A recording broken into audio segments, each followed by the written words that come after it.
ये कहानी है मध्य प्रदेश के रीवा शहर से लगभग 50 किलोमीटर दूर एक गांव की। इस गांव में पंडित श्याम सुंदर नाम के एक व्यक्ति रहते थे।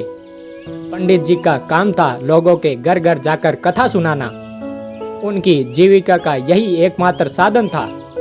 पंडित श्याम सुंदर जी की पत्नी भी पंडित जी के सभी धार्मिक कार्यों में बढ़ चढ़कर हिस्सा लेती थी। पूरे गांव में पंडित श्याम सुंदर ही वह इंसान थे जो गांव वालों के हर धार्मिक कार्यों को सकुशल संपन्न कराते थे।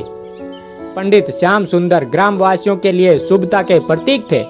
गांव वालों को पता था कि पंडित जी दिल से सबका भला चाहते हैं, इसलिए वह हर शुभ अवसर पर पंडित श्याम सुंदर जी को ही याद करते थे।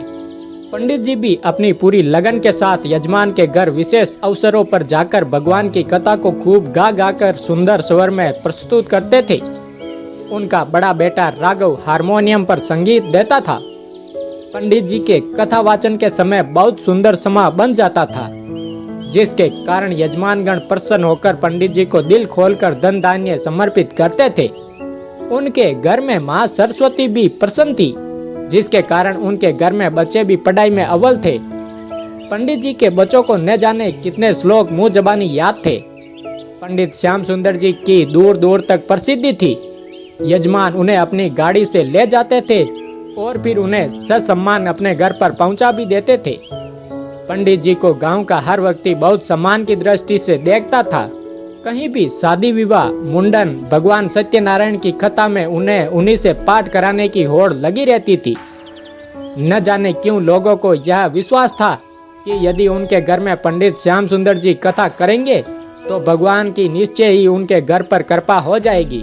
वास्तव में ऐसा था भी। देखा गया कि जिस घर में पंडित श्याम सुंदर ने प्रभु की पूजा अर्चना की, वह घर धन धान्य से भर गया। साथ ही उनके घर से रोग शोक सब दूर हो गए। अब आया कोरोना काल। कोरोना वायरस के बढ़ते प्रकोप के कारण लॉकडाउन ही घोषित हो गया। पंडित श्याम सुंदर का कथा सुनाने का कारोबार भी ठप हो गया। लोगों ने किसी के घर जाना या किसी को घर बुलाना कोरोना वायरस के डर की वजह से पूरी तरह बंद कर दिया।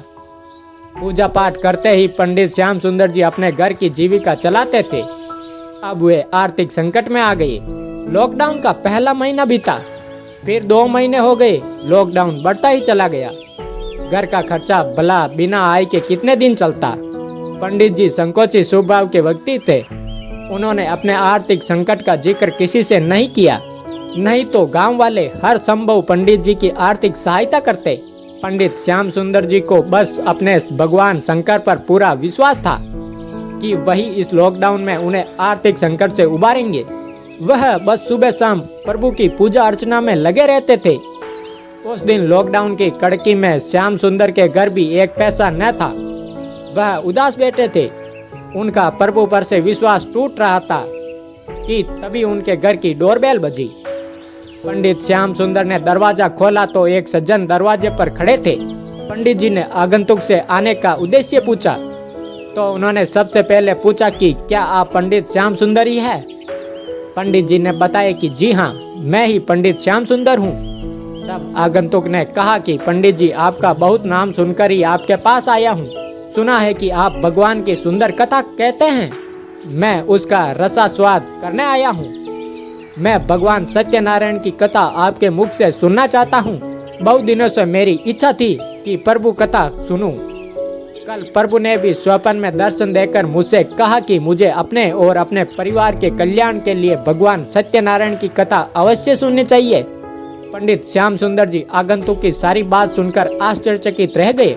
वह मन ही मन सोचने लगे कि इस लॉकडाउन में भगवान ने ही ये एक यजमान भेजा है। पंडित श्याम सुंदर जी ने आगंतुक को प्रेम पूर्वक आसन दिया और बड़े विधि विधान से उन्हें भगवान सत्यनारायण की कथा सुनाई। वे सज्जन भाव विभोर होकर पंडित जी की कथा सुनते रहे।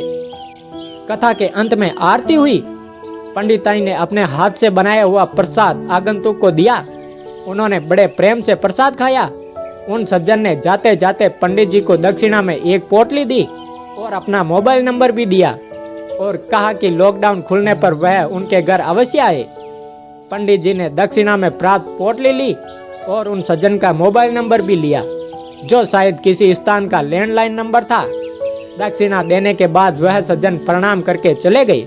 जब पंडित श्याम सुंदर ने दक्षिणा में मिली पोटली खोली तो उनकी आंखें फटी की फटी रह गई। उस पोटली में पूरे 50,000 रुपए थे। उन्होंने तुरंत धन्यवाद देने के लिए उन आगंतुक द्वारा दिया हुआ नंबर लगाया तो पता चला कि वह शहर के घंटाघर में स्थित महादेव जी के मंदिर का लैंडलाइन नंबर था।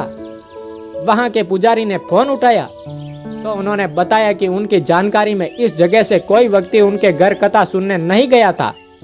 वह पंडित श्याम सुंदर जी को अपने आप समझ में आ गया कि स्वयं देवों के देव महादेव एक व्यक्ति का रूप धारण करके कथा सुनने उनके घर आए थे ताकि वे भक्त श्याम सुंदर को लॉकडाउन के आर्थिक संकट से उबार सके।